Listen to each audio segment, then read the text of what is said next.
استغفار. چونکہ اس قسم کی جو آزمائش ہیں یہ دو طرح سے آتی، ایک گناہوں کے وبال کی وجہ سے اور ایک درجات کو بلند کرنے کی وجہ سے. انبیاء کرام اور اولیاء کرام کے درجات بلند ہوتے ہیں، ان کے لیے یہ آزمائشیں درجات کو بلند کرنے کے لیے آتی، اور ہم عوام الناس ہمارے اوپر یہ ہمارے گناہوں کا وبال بن کے آتا. اس لیے اس کا ایک حل ہے کہ اللہ کے سامنے استغفار کیا جائے. اللہ کا قرآن عظیم الشان میں وعدہ ہے، اللہ تعالیٰ ارشاد فرماتے ہیں استغفروا ربکم انہ کان غفارا.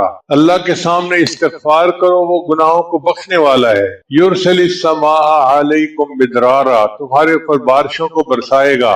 ویمددکم باموال، اور اللہ مال کے ذریعے سے تمہاری مدد کرے گا. کتنا واضح الفاظ میں اللہ فرما رہے ہیں کہ اگر تم استغفار کرو گے تو میں تمہارے مال کے ذریعے سے مدد کروں گا. وبنین، اور بیٹے دے کے تمہاری مدد کروں گا. وَيَجْعَلْ لَكُمْ جَنَّاتٍ، اور تمہارے لیے باغ ہوں گے، ان کے پھل بہتر ہو جائیں گے. تمہیں اللہ تعالیٰ باغوں میں زیادہ پھل دیں گے، تمہاری دکانوں کی آمدنی بڑھ جائے گی. وَيَجْعَلْ لَكُمْ أَنْهَارًا، اور اللہ تمہیں پانی کے زمین سے چشمے جاری عطا کرے گا. یہ سب نعمتیں استغفار سے ملتی ہیں. لہذا نمبر پہ ہمیں چاہیے کہ ہم کثرت سے استغفار کریں، اور یہ استغفار برائے نام نہیں ہونا چاہیے. دل سے اپنے گناہوں پہ شرمندہ ہو اور استغفار کر رہے ہوں. رابعہ بصریہ فرماتی تھی استغفارنا یحتاج الی استغفار، کہ ہمارا استغفار اس قابل ہے کہ اس کے اوپر استغفار کیا جائے کہ یا اللہ اتنی غفلت کے ساتھ ہم بات کر رہے ہیں، تو دل کی ندامت کے ساتھ اگر ہم گناہوں پہ استغفار کریں گے تو اللہ کے دروازے کھول دیں گے، کیونکہ اللہ رب العزت کا قرآن عظیم الشان میں یہ وعدہ ہے.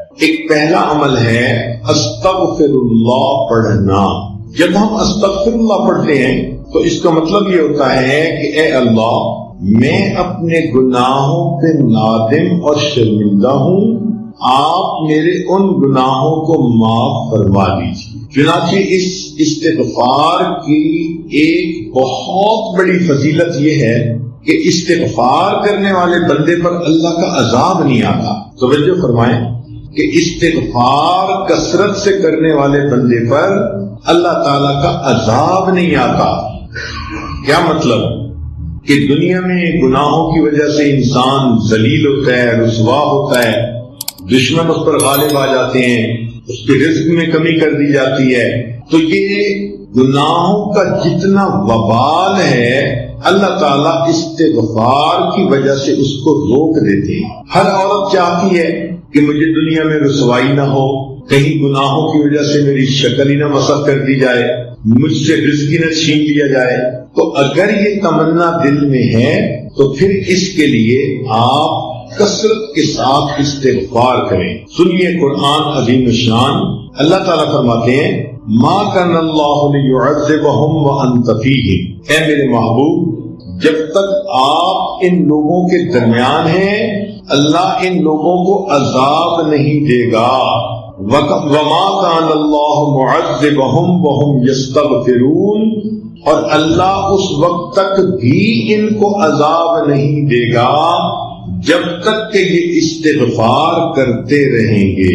اس کا مطلب یہ کہ نبی علیہ السلام کی موجودگی میں جو برکتیں تھیں کہ اللہ کا عذاب ٹل گیا تھا، استغفار کے پڑھنے سے بھی وہی برکتیں ظاہر ہوتی ہیں. اللہ تعالیٰ اپنے عذاب کو ٹال دیتے ہیں. چنانچہ مکہ مکرمہ کے جو لوگ تھے وہ نبی علیہ السلام سے کہتے تھے کہ اگر ہم آپ کا انکار کرتے ہیں تو ہمارے اوپر عذاب کیوں نہیں آتا، اور ان کے اوپر عذاب کوئی نہ آیا. تو یہاں پر مفسرین نے تفصیل لکھی. وہ فرماتے ہیں کہ مکہ والوں پر عذاب اس لیے نہ آیا کہ اللہ تعالیٰ کے نبی علیہ السلام وہاں موجود تھے. سوال پیدا ہوتا ہے کہ جب نبی علیہ السلام نے ہجرت فرما لی تو اس وقت عذاب آ جاتا. تو اس کا جواب علماء نے دیا کہ وہاں پر کچھ صحابہ موجود تھے جنہوں نے ہجرت نہیں کی تھی، وہیں رہ گئے تھے مگر کلمہ پڑھا تھا انہوں نے، بوڑھے تھے یا کوئی اور عذر تھا، تو ان کی برکت سے عذاب نہ آیا. پھر اس پر سوال پیدا ہوتا ہے کہ چلو پھر جب ایک وقت ایسا آیا کہ سارے ہی مسلمان ہجرت کر کے چلے ہی گئے تھے اور پیچھے کافر ہی رہ گئے تھے، مشرکین ہی رہ گئے تھے، تو اس وقت عذاب آ جاتا. تو مفسرین نے لکھا کہ ان مشرکین کی عادت تھی کہ جب یہ طواف کرتے تھے بیت اللہ کا تو غفرانک کا لفظ کہا کرتے تھے. غفرانک کا اے اللہ ہماری مغفرت کر دے، یہ بھی استغفار ہے. تو مشرکوں کے اس لفظ کے کہنے کی وجہ سے اللہ نے ان کو بھی عذاب سے بچائے رکھا. تو اگر مشرک یہ لفظ کہہ دے اللہ اس کو عذاب سے بچا دیتے ہیں، تو اگر مومن کہے گا تو پھر اللہ تعالیٰ کتنے مہربان ہوں. لہذا آپ استغفار کی کثرت کریں. دن میں 100 مرتبہ صبح اور شام تو کم سے کم درجہ ہے. زیادہ پڑھنا چاہیں تو زیادہ بھی پڑھ سکتی ہیں. کام کاج کے دوران بھی استغفر اللہ استغفر اللہ استغفر اللہ اپنی زبان پہ رکھ سکتی ہیں. جتنا استغفار زیادہ کریں گی 2 فائدے ہوں گے. ایک تو گناہ دھل جائیں گے، اور دوسرا اس کی وجہ سے اللہ تعالیٰ کا غضب ہٹ جائے گا، اللہ کا عذاب ٹل جائے گا. اب آپ تھوڑی دیر کے لیے بیٹھ کے سوچیں نا کہ اگر ہمارے اوپر اللہ تعالیٰ کا عذاب آ جائے تو ہم تو کسی کو شکل دکھانے کے قابل نہ رہیں. آج جو جی رہے ہیں تو یہ اللہ رب العزت کی صفت ستاری کے صدقے جی رہے ہیں. اس لیے ہمارے اوپر استغفار کرنا بڑا ضروری. ویسے قرآن مجید میں فرمایا گیا کہ جو لوگ کثرت سے استغفار کرتے ہیں تو ان کو 5 فائدے ملتے ہیں. ایک فائدہ تو یہ انہ کان غفارا کہ ان بندوں کے جو استغفار کرتے ہیں ان کی مغفرت کر دی جاتی ہے. دوسرا فائدہ کہ جہاں پر استغفار کثرت سے ہوتا ہے اللہ تعالیٰ بارشیں برساتا ہے، ان کو قحط سالی سے بچا لیتا ہے. وَيُمْدِدْكُمْ بِأَمْوَالٍ جو لوگ استغفار کرتے ہیں اللہ تعالیٰ ان کے مال میں برکت دے کر ان کی مدد کرتے ہیں. وَبَنِينَ اور جو لوگ استغفار کثرت سے کرتے ہیں اللہ تعالیٰ ان کو بیٹے عطا کرتے ہیں. اب کون سی عورت ہے شادی شدہ جو کہے کہ مجھے بیٹے کے پیدا ہونے کی طلب نہیں، تمنا نہیں؟ ہر عورت وش کرتی ہے. اور یہ بیٹے والی نعمت کیسے ملتی ہے؟ قرآن پاک کی آیت کا مفہوم کہ استغفار زیادہ کریں گی تو اللہ رب العزت بیٹے کے ساتھ بندے کی مدد فرمائیں گے. جنات اللہ تعالیٰ باغ عطا فرمائیں گے. وَيَجْعَلْ لَكُمْ أَنْهَارًا اور اللہ تعالیٰ زمین سے پانی کے چشمے جاری فرمائیں. اس لیے ہمیں چاہیے کہ ہم کثرت سے استغفار کریں. استغفار ہر بندے کو کرنا چاہیے، چاہے نیک ہے چاہے بد ہے. اس لیے کہ اگر کافر ہے تو کفر سے توبہ استغفار کرے، اگر عام مسلمان ہے تو اپنے گناہوں سے توبہ استغفار کرے، اگر گناہوں میں ملوث نہیں ہوتا نیک بندہ ہے تو اس کے دل میں بھی جو غفلت آ جاتی ہے اس سے استغفار کرے. اور اگر کوئی کہے کہ میرا دل غافل بھی نہیں ہوتا تو ایسے بندے کے دل و دماغ میں بھی شیطان وسوسے تو ڈالتا ہے، ان وساوس شیطانی پہ استغفار کرے. اور اگر کوئی کہے کہ مجھے تو شیطان وسوسے بھی نہیں ڈالتا تو وہ بھی اپنے اخلاص کی کمی کے اوپر استغفار کرے کہ جتنے خلوص سے ہمیں زندگی گزارنی چاہیے تھی ہم نہیں گزار پا رہے. تو استغفار کے کرنے سے انسان اللہ تعالیٰ کے عذاب سے امن میں آ جاتا ہے، بچ جاتا ہے، گناہ دھل جاتے ہیں اور اللہ تعالیٰ اس کی مدد فرماتے ہیں.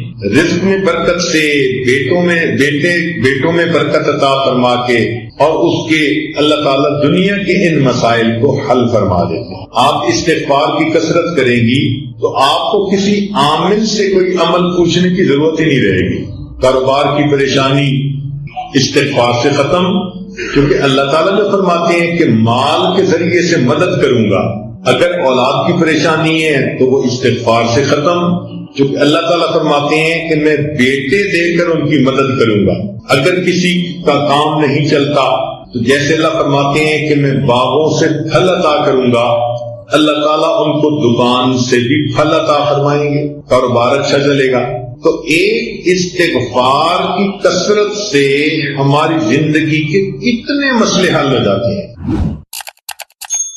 کہ جو بندہ کھڑے ہو کر جوتے پہن کر ننگے سر کھانا کھاتا ہے اللہ اس کا رزق تھوڑا کر دیتا. اور اگر آپ دیکھیں تو آج کل کی دعوتوں میں یہی سلسلہ ہے. شادی بیاہ میں، ہوٹلوں میں، شادی ہالوں میں اکثر لوگ کھڑے ہو کے کھانا کھاتے ہیں، سر پہ کپڑا بھی نہیں ہوتا اور جوتے بھی پہنے ہوئے ہوتے ہیں. پھر رزق میں تنگی تو ہونی ہوتی ہے۔ پھر دوسرا، مہمان کو بوجھ سمجھنا۔ جو لوگ مہمان کے آنے کو بوجھ سمجھیں اور اس فکر میں لگ جائیں کہ جی آ گیا ہے تو کہاں سے اس کو کھلائیں گے اور کتنا اس کو کھلائیں گے اور کتنے دن رہے گا، مہمان بعد میں آتا ہے، اللہ مہمان کا رزق پہلے بھیج، تو الحمدللہ ثم الحمدللہ اللہ تعالیٰ خیر فرما دیتے ہیں۔ بلکہ میں تو یہ سمجھتا ہوں کہ ہمیں اللہ مہمانوں کی برکت سے روزی دیتے۔ ایک دن میں کھانا کھا رہا تھا تو میری بہو کہنے لگی کہ ابو جی ایک بندہ ہے انڈیا کا، بڑا مالدار ہے، اس نے پورا سال ہر روز بندے کو ہر روز 1000 بندوں کو کھانا کھلایا۔ اب وہ بڑی حیران تھی کہ 1000 بندوں کو کھانا ہر روز وہ کھلاتا تھا۔ جب اس نے بات کر لی تو میں نے کہا کہ بیٹا وہ تو امیر آدمی ہے، وہ تو 1000 بندوں کو دن میں ایک دفعہ کھانا پورا سال کھلاتا۔ ہم فقیر لوگ ہیں اور ہم الحمدللہ 1000 طلباء کو دن میں 3 مرتبہ کھانا کھلاتے، تو ناشتہ بھی ہوتا ہے، دوپہر کا کھانا بھی ہوتا ہے، رات کا کھانا بھی ہوتا ہے، اور پورا سال اللہ روزی پہنچا دیتا۔ تو حیران ہوئی، کہنے لگی ہاں بات تو ٹھیک ہے۔ میری وائف پاس بیٹھی ہوئی تھی تو وہ کہنے لگی کہ میں ایک بات بتاؤں۔ میں نے کہا کیا؟ کہنے لگی کہ ہماری شادی کو 30-35 سال ہو گئے ہیں اور اس 30-35 سال میں ایک دن بھی ایسا نہیں گزرا کہ ہمارے گھر میں مہمان کا کھانا نہ بنے۔ میں نے اللہ کا شکر ادا کیا کہ یا اللہ تیرا کرم اور تیرا احسان ہے کہ الحمدللہ 35 سال میں ہر روز مہمان کا کھانا گھر میں بن رہا ہے، ایک دن بھی ایسا نہیں کہ مہمان گھر میں نہ۔ تو میں تو یہ سمجھتا ہوں کہ اللہ ہمیں رزق جو دیتے ہیں وہ مہمانوں کی وجہ سے دیتے، تو مہمان نوازی سے کبھی پریشان نہیں ہونا چاہیے۔ پھر تیسرا سبب ہے بغیر بسم اللہ پڑھے کھانا کھا لینا، ہاتھ دھوئے بغیر کھانا کھا لینا۔ یہ بھی بیماری عام ہے، دسترخوان لگے ہوتے ہیں، نہ ہاتھ دھوئے جاتے ہیں، نہ بسم اللہ پڑھی جاتی ہے، نہ کھانے کی دعا پڑھی جاتی ہے، جس وجہ سے پھر تنگ دستی آ جاتی ہے اور اس کے دروازے بند ہو جاتے۔ پھر کھانے کے برتن کو صاف نہ کرنا، یہ بیماری بھی عام ہے۔ ہم لوگ کھانا کھاتے ہیں اور کچھ تھوڑا سا کھانا آخر پہ بچا دیتے، حالانکہ اسی کھانے میں برکت ہوتی ہے۔ سنت یہ ہے کہ اگر 3 لقمے کھانا موجود ہے تو اس کو تو چھوڑ دیں تو کوئی اور کھا لے گا، چلو بھائی۔ اگر اتنا کھا لیا کہ 3 لقمے رہ گئے، اس کو خالی نہ چھوڑیں، اب اس کو پلیٹ کو اچھی طرح صاف کر دیں تاکہ اللہ کی نعمت ضائع نہ ہو، اللہ کی نعمت جو ہے وہ کسی انسان کے کام آ جائے۔ مگر اس میں ایسے لگتا ہے کہ جیسے یہ بندہ غریب ہے، اور امیر لوگ جو ہیں وہ ذرا شاہانہ دماغ کے ہوتے تو وہ ڈالتے زیادہ ہیں، آدھا کھا لیتے ہیں، آدھا چھوڑ دیتے ہیں۔ یہ جو آدھا کھانا اور آدھا چھوڑنا ہے یہ بھی رزق میں تنگی کا سبب بنتا ہے۔ اور ایک اور بات کہ بیت الخلاء میں باتیں کرنا، پہلے زمانوں میں یہ گناہ کم تھا، آج یہ گناہ زیادہ ہے، بلکہ نوجوان بچے اور بچیاں جو ادھر ادھر کالیں کرتے ہیں چھپ چھپ کے، وہ تو کئی مرتبہ جا کے بیٹھ کے بات ہی کرتے ہیں بیت الخلاء میں، پتہ ہی نہ چلے کسی کو کہ کیا ہوا۔ بیت الخلاء میں باتیں کرنے سے فرشتوں کو بھی تکلیف ہوتی ہے اور رزق کے اندر بھی تنگی کر دی جاتی۔ پھر 7واں بات ہے فقیر کو جھڑکنا۔ اگر کوئی مانگنے والا آئے تو بندہ فقیر کو جھڑکی نہ دے، چلے جاؤ بھائی یہاں سے، کہا نہیں آپ کو چلے جاؤ، سن نہیں رہے، جاتے کیوں نہیں، ایسے جھڑکی نہیں دینی چاہیے، بلکہ اگر کچھ ہے تو دے دے، اور اگر نہیں تو کہہ دے جی آپ آگے چلے جائیں۔ ہم ایک مرتبہ حرم شریف میں بیٹھے ہوئے تھے تو ایک UK کا بندہ حضرت کے پاس آیا مطاف کے اندر، کہنے لگا حضرت میں حج کے لیے آیا ہوں، لیکن یہاں مطاف میں تو مانگنے والے بہت ہیں،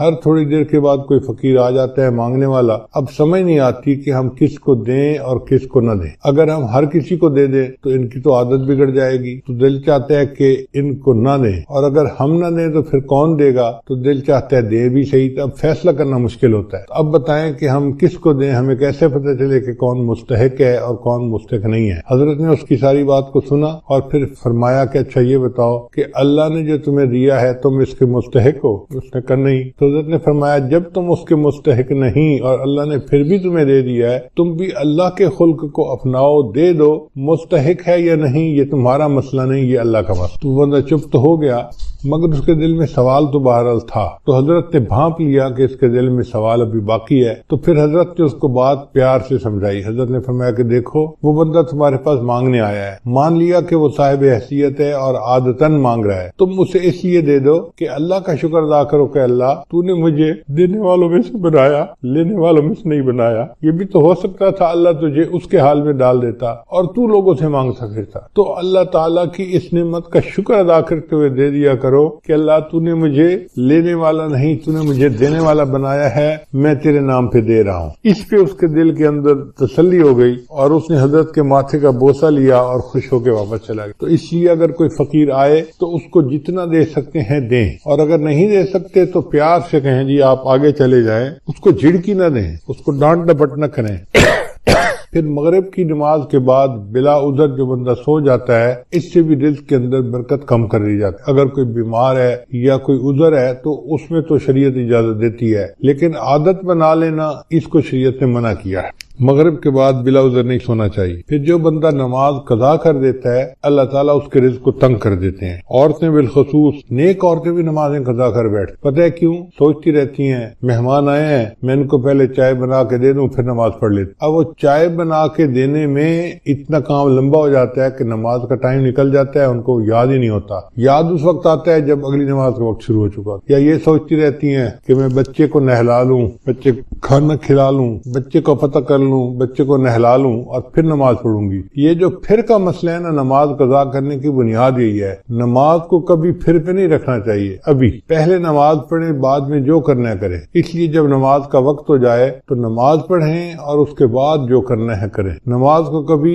آئندہ پہ نہ چھوڑیں، کیا پتہ چند سانس مزید ہیں بھی صحیح کہ نہیں۔ ہمیں ایک مرتبہ اس کا بہت عجیب تجربہ ہوا۔ ہم پشاور ایک اجتماع سے واپس آ رہے تھے تو لاکھوں لوگ تھے اس اجتماع میں۔ راستے میں ایک چھوٹی سی مسجد میں ہم رکے، ہم نے سوچا کہ ہم یہاں پر عصر کی نماز ادا کر لیتے۔ تو جب میں مصلی کے اوپر کھڑا ہوا امامت کے لیے تو ایک اور گاڑی آ کے رکی جس میں 4 بندے تھے۔ ان 4 میں سے 2 بندے مسجد کے اندر داخل ہوئے اور دوسرے 2 ان کے پیچھے تھے۔ تو پیچھے والوں نے ان کو کہا یار یہاں تو پہلے ہی نمازی کافی ہیں، چلو ہم عصر کی نماز آگے پڑھ لیں گے۔ تو جو اندر آئے ہوئے لوگ تھے نا وہ بھی باہر نکل گئے اور گاڑی میں بیٹھ گئے اور گاڑی چلی گئی۔ خیر ہم نے نماز ادا کی، پھر اس کے بعد ہم آگے چلے اسلام آباد کی طرف آ رہے تھے۔ کوئی 10 میل کے بعد ہم نے دیکھا کہ اس پہلے والی گاڑی کا ایکسیڈنٹ ہوا ہے اور ایکسیڈنٹ اتنا فیٹل تھا کہ چاروں کے چاروں بندے مر گئے۔ تو ہم نے جب اس گاڑی کو دیکھا تو گاڑی کو تو پہچان لیا، تو لوگوں نے ہمیں بتایا کہ جی ایکسیڈنٹ اتنا برا تھا کہ ایک بندہ بھی نہیں بچا، سب مر گئے۔ اس وقت مجھے خیال آیا کہ یا اللہ اگر یہ رکے تھے جیسے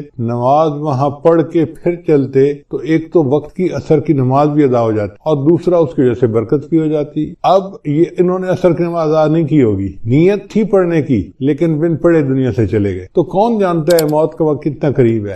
اس لیے اگر پھر پہ ڈال دینا جی کہ پھر نماز پڑھیں گے تو اس میں نماز بھی قضا ہو جاتی ہے اور انسان نقصان بھی اٹھاتا۔ ابھی نماز پہلے پڑھیں جب ٹائم ہو جائے، اور عورتوں کے لیے تو اول وقت میں نماز پڑھنا بھی زیادہ فضیلت ہے۔ بس اذان کے انتظار میں رہیں۔ گھر کے اندر ایک بورڈ ہونا چاہیے جس پر نماز کے ٹائمنگ لگے ہوئے ہوں، بچے بڑے اس بورڈ کو دیکھیں اور جیسے ہی نماز کا ٹائم ہو جائے بس وضو کیا، پہلے نماز پڑھی، بعد میں جو کرنا ہے بعد میں کرتے رہیں گے۔ پھر 11ویں چیز جس سے رزق میں کمی آتی ہے وہ ہے جھوٹ بولنا۔ جو بندہ جتنا زیادہ جھوٹ بولتا ہے اللہ اس کے رزق کو اتنا تنگ کر دیتا۔ اللہ اکبر، شاید آج ہمارے رزق کے اندر جو تنگی ہے اس کی بنیادی وجہ یہ جھوٹ ہی ہے۔ جھوٹ ہم نے انفرادی طور پر نہیں، قوم میں اجتماعی طور پر آ گیا ہے۔ جس بندے سے بات کریں وہی جھوٹ میں بات کرے گا، اور اس کا نام ہم نے بہانہ رکھ دیا جی میں نے اس کے سامنے بہانہ کیا۔ بیوی کہتی ہے میں نے خاوند کے سامنے بہانہ کیا، بیٹا کہنا ہے میں نے ابو کے سامنے بہانہ کیا، شاگرد کہتے ہیں میں نے استاد کے سامنے بہانہ کیا، حالانکہ یہ بہانہ صریح جھوٹ ہوتا ہے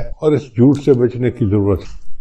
12واں عمل ہے موسیقی کا سننا۔ آج کل گھروں کے اندر گانے چل رہے ہوتے ہیں، فلمیں چل رہی ہوتی ہیں، عورتیں موسیقی کی آواز پہ کام کر رہی ہوتی ہیں کچن میں، گھر میں، اور کہتی ہیں الٹا کہ جی موسیقی تو روح کی غذا ہے، اور اس بات کو بھول جاتی ہیں کہ جس گھر میں موسیقی چلتی ہے اللہ ان کی رزق میں تنگی کر دیتے ہیں۔ پھر 13واں عمل اولاد کو برا بھلا کہنا۔ کچھ ماں باپ اولاد کو جلدی گالیاں دینا شروع کر دیتے ہیں یا برے الفاظ کرنا شروع کر دیتے ہیں یا کوسنا شروع کر دیتے ہیں۔ تو جو اولاد کو برے الفاظ کہیں گے یا کوسیں گے ان کے رزق کو اللہ تعالیٰ ویسے ہی تنگ کر دیں گے۔ 14واں عمل قرآن مجید کو بلا وضو ہاتھ لگانا۔ قرآن مجید اللہ کا کلام ہے، لا یمسہ الا المطہرون، اس کو ہاتھ نہیں لگا سکتا مگر وہ جو پاک ہو۔ تو ہمیں چاہیے کہ ہم باوضو ہو کے اس کو ہاتھ لگائیں، اگر بے وضو ہاتھ لگائیں گے تو رزق کے اندر کمی آ جائے گی۔ پھر 15واں عمل جس سے رزق میں کمی آتی ہے نامحرم کو دیکھنا۔ یہ بد نظری کی عادت آج اتنی عام ہو گئی ہے، چاہے آتے جاتے بازار میں دیکھے، گلی میں دیکھے، سکرین کے اوپر دیکھے، سیل فون کے اوپر دیکھے، عورت کو دیکھے یا عورت کی تصویر کو دیکھے، بات ایک ہی ہے۔ تو نامحرم کو دیکھنے سے اللہ تعالیٰ رزق میں تنگی فرما دیتے ہیں۔ اور 16واں عمل جس سے کہ انسان کے رزق میں تنگی آ جاتی ہے، اہل و عیال عیال کے ساتھ لڑتے رہنا، میاں بیوی جو ہر وقت اس کے ساتھ بات بات پہ بحث کرتے ہیں، دلیلیں دیتے ہیں، لڑتے جھگڑتے ہیں، تو یہ میاں بیوی کی لڑائی جھگڑے میں اللہ ان کے رزق کو تنگ کر دیتا۔ اب ایک طرف تو لڑائیاں بھی ختم نہیں ہوتی اور دوسری طرف رزق کے کمی کے شکوے بھی ختم نہیں ہوتے۔ بھئی اتفاق میں برکت ہے، آپ محبت پیار سے زندگی گزاریں تو اللہ تعالیٰ رزق کی پریشانی کو دور کر دیں گے۔ یہ برکت عجیب چیز ہے، جس چیز میں برکت آ جائے اللہ اس چیز میں بندے کو پرسکون کر دیتے ہیں۔ اب اگلا کوشچن ذہن میں یہ پیدا ہوتا ہے کہ یہ برکت کیسے پیدا ہو سکی ہے؟ تو چند اعمال ہیں کہ جن کے ذریعے سے انسان کی زندگی میں برکت آتی ہے، ذرا توجہ سے سن لیجئے تاکہ بات کو مکمل کریں۔ ان میں سب سے پہلے ہے تقوی بھری زندگی گزارنا، گناہوں سے بچنا، نیکوکاری کی زندگی گزارنا، معصیت سے خالی زندگی گزارنا، اس کو تقوی کہتے ہیں۔ احتیاط والی زندگی، ہماری زبان میں کہتے ہیں نا to be on the safe side, English میں کہتے ہیں، اور یہ to be on the safe side, تو شریعت کے دائرے میں to be on the safe side رہ کر زندگی گزارنا، اس کو تقوی کہتے ہیں۔ اللہ تعالیٰ فرماتے ہیں وَلَوْ أَنَّ أَهْلَ الْقُرَىٰ آمَنُوا وَاتَّقَوْا لَفَتَحْنَا عَلَيْهِمْ بَرَكَاتٍ مِّنَ السَّمَاءِ، اگر یہ بستی دیسوں والے ایمان لاتے، تقوی اختیار کرتے، ہم آسمان سے برکتوں کے دروازوں کو کھول دیتے، تو اس سے برکت آتی ہے۔ تو سب سے پہلا کام گناہوں سے بچنا، نیکی کی زندگی اختیار کرنا، اس سے انسان کی زندگی میں برکتیں آ جاتی ہیں۔ دوسری چیز اللہ کا ذکر کثرت کے ساتھ کرنا، اللہ کا ذکر کثرت کے ساتھ کرنا، کیوں؟ اللہ کی ذات بھی برکت والی اور اللہ کا نام بھی برکت والا۔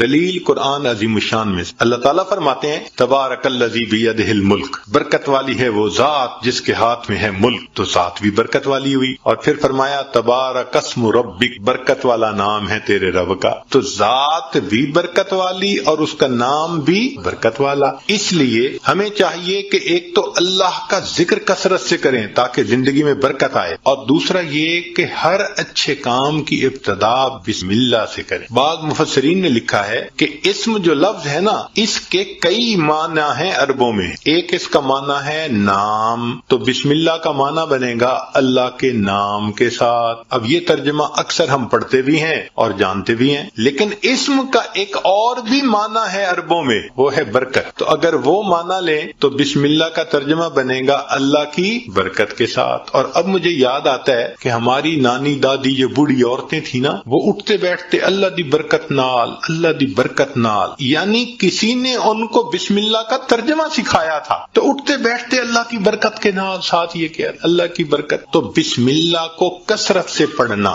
گاڑی کا دروازہ کھولیں تو بسم اللہ پڑھ کے، چابی لگائیں تو بسم اللہ پڑھ کے، سٹارٹ کریں بسم اللہ پڑھ کے، کوئی بھی اچھا کام بسم اللہ پڑھتے رہیں۔ جس کام پر بسم اللہ پڑھیں گے اللہ اس کام میں برکتیں داخل کر۔ ایک حدیث پاک میں ہے کہ میرا نام برکت والا ہے اور جس کام میں میرے نام کو پڑھا جائے گا میں اس کام میں برکتوں کو شامل فرما دوں گا۔ تو بسم اللہ ہم اپنی زندگیوں میں نہیں پڑھتے زیادہ، آپ غور کریں، ہماری کوتاہی ہے کہ ہم اس کی برکت سے فائدہ نہیں۔ ہمیں نہ تعویذوں والوں کے پیچھے بھاگنا پڑے گا، نہ عملیات والوں کے پیچھے بھاگنا پڑے گا، نہ کسی اور کے پیچھے جانا پڑے گا۔ ایک بسم اللہ کی اپنی زندگی میں کثرت شروع کر دیں، اللہ تعالیٰ ہر چیز میں برکتیں عطا فرما۔ آپ اس کو تجربہ کر کے دیکھیے، سبحان اللہ، کیا برکتوں کا سمندر ہمارے پاس ہے اور ہم ادھر ادھر بھاگے پھر رہے ہوتے ہیں۔ یہ تو ایسا ہی ہوا کہ انسان دریا کے کنارے ہو اور پیاسا مر رہا ہو، تو ایک تقوی سے برکت آتی ہے اور دوسری اللہ کے ذکر سے،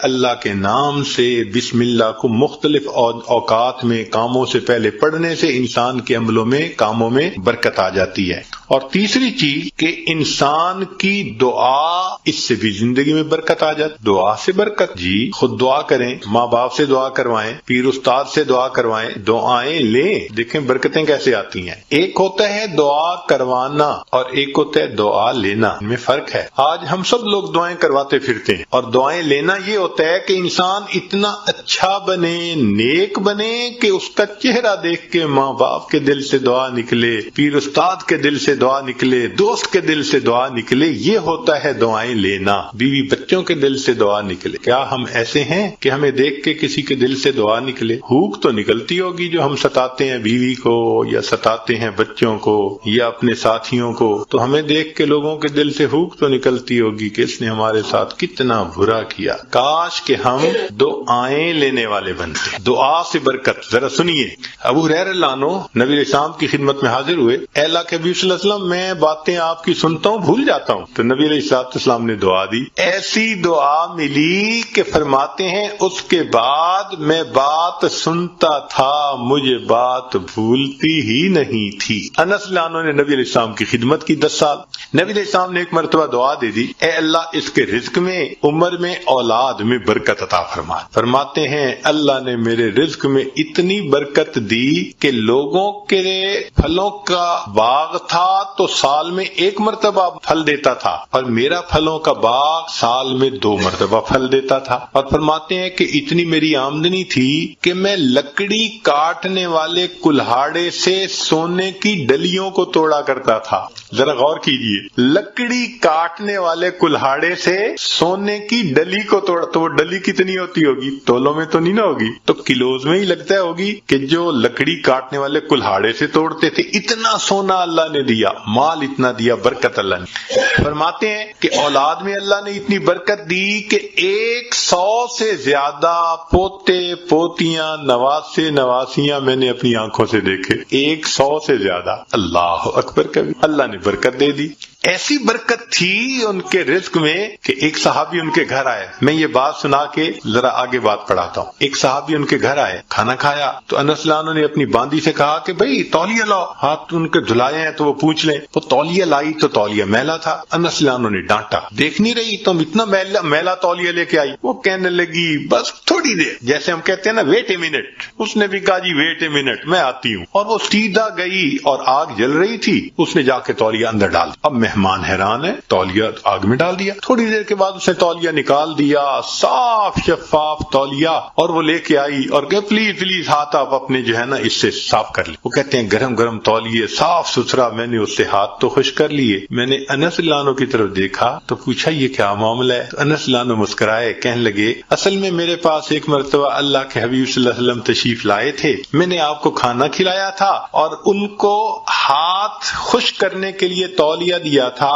جب سے اس تولیے کو میرے آقا صلی اللہ علیہ وسلم نے چھوا ہے، آگ اس کو اب جلانے سے باز آ گئی۔ یہ میلا ہو جاتا ہے، ہم تنور میں ڈالتے ہیں، آگ میل کچیل کھا لیتی ہے، صاف تولیہ ہم باہر نکالتے ہیں۔ تو بھائی انہوں نے خدمت کی، اللہ کے حبیب صلی اللہ علیہ وسلم نے دعا دی۔ آپ بھی ماں باپ کی خدمت کر کے دعائیں لیں، بیوی بچوں کے ساتھ اچھا سلوک کریں، دعائیں لیں، دوست احباب سے دعائیں لیں، تو دعائیں لیں پھر دیکھیں برکتیں کیسی آتی ہیں۔ تو دعا سے بھی انسان کی زندگی میں برکت آتی۔ چنانچہ حضرت اختر تھانوی رحمۃ اللہ علیہ نے لکھا ہے کہ ایک ماں باپ تھے، ان کے 3 بیٹے تھے۔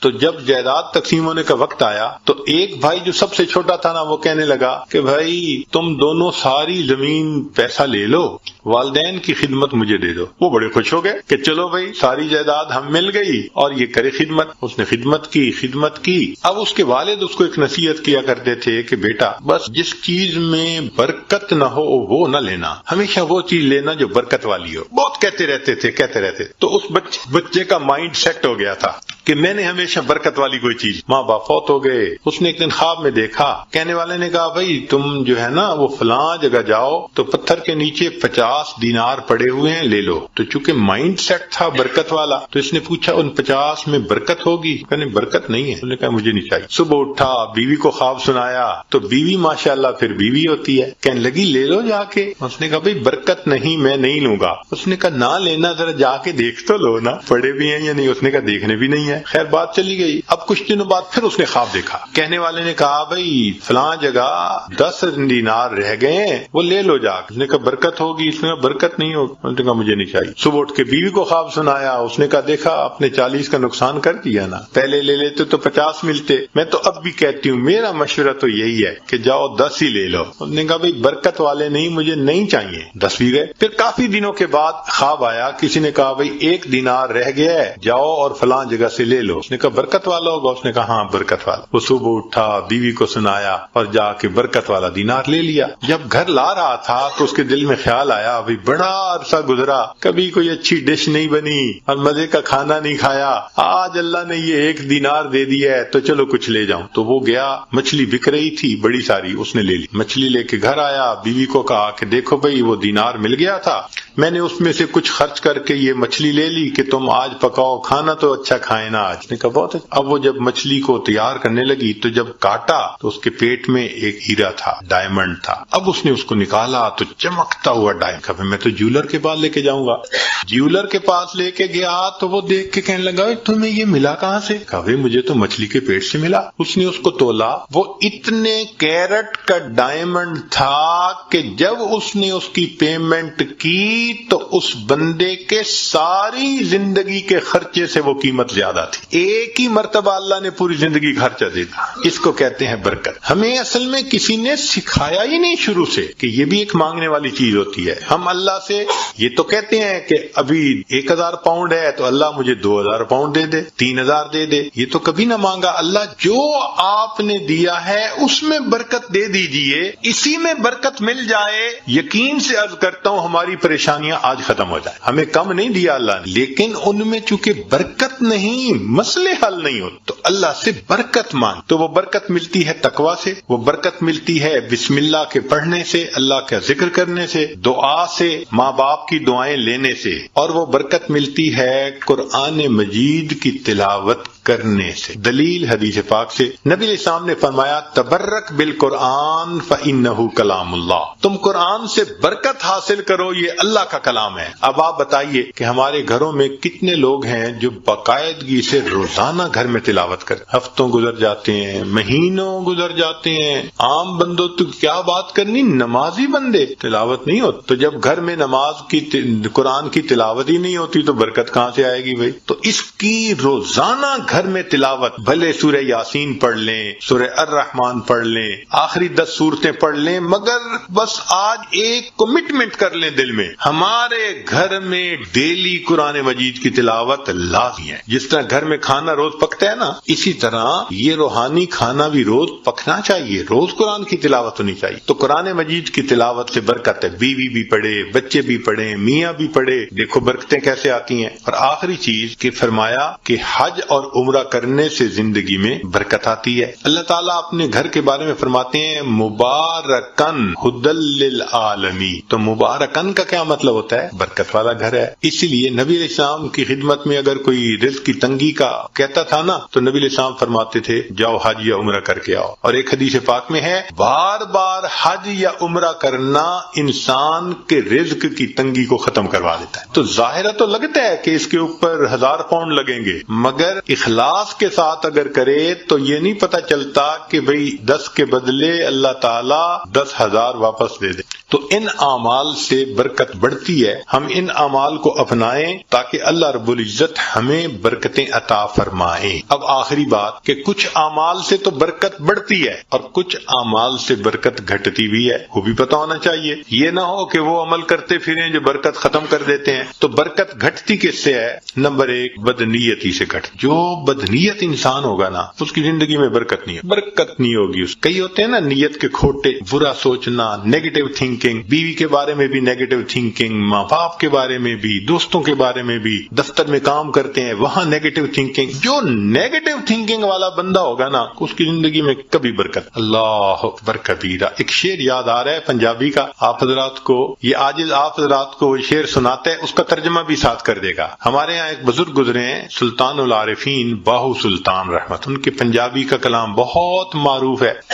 فرماتے ہیں یہ نہاتیاں دھوتیاں رب ملدا تے ملدا کمبیاں مچھیاں، اگر نہانے دھونے سے خدا ملتا تو مچھلیوں کو اور کچھووں کو خدا مل جاتا، ہر وقت ہی نہاتے دھوتے رہتے ہیں۔ یہ سر منایا رب ملدا تے ملدا بھیڑاں سسیاں نو، اگر سر منڈانے سے رب ملتا تو ایک بھیڑ کی قسم ہے، سر پہ بال نہیں ہوتے باقی پورے جسم پہ ہوتے ہیں، تو اس کا تو سر ویسے ہی منڈا ہوا ہوتا ہے، اس کو خدا مل جاتا۔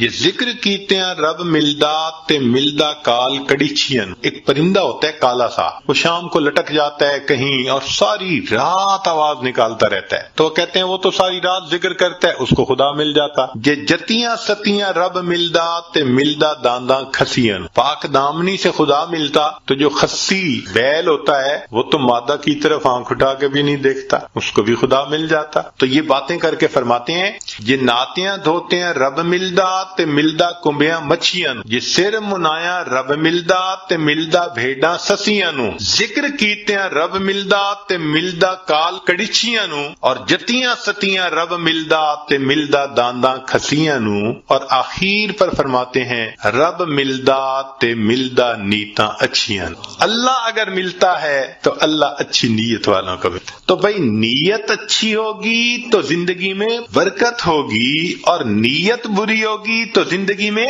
بے برکتی ہوگی۔ کتنے لوگ ہیں شرکت کا کام کرتے ہیں اور اپنے شریک کا پیسہ ہتھیانے کی نیت کی ہوئی ہوتی ہے، داؤ لگا رہے ہوتے ہیں۔ کتنے کاروبار والے ہیں کسٹمر کو داؤ لگانے کی نیت کرتے ہیں، تو بھائی نیت ہی اچھی نہیں تو برکت کہاں سے آئے گی؟ تو بدنیتی سے برکت ختم ہو جائے۔ مولانا روم رحمت اللہ نے ایک واقعہ لکھا ہے، سن لیجئے ذرا، موقع کے مناسبت سے ہے۔ ایک بادشاہ تھا، اس نے گرمی کے موسم میں سفر کیا تو بہت تھکا ہوا تھا اور پیاسا تھا، اس کو اتنی پیاس تھی کہ لگتا تھا کہ میری جان چلی جائے گی، تو اس نے ایک انار کا باغ دیکھا، اتر پڑا، باغ کے مالک سے کہا کہ بھائی جاؤ کوئی انار کا جوس پلاؤ۔ وہ باغ کا مالک گیا اور جا کے ایک گلاس بڑا بھر کے لایا انار کے جوس کا، اس نے پیا، اتنا ٹیسٹی، اتنا مزیدار کہ بس مزہ آ گیا۔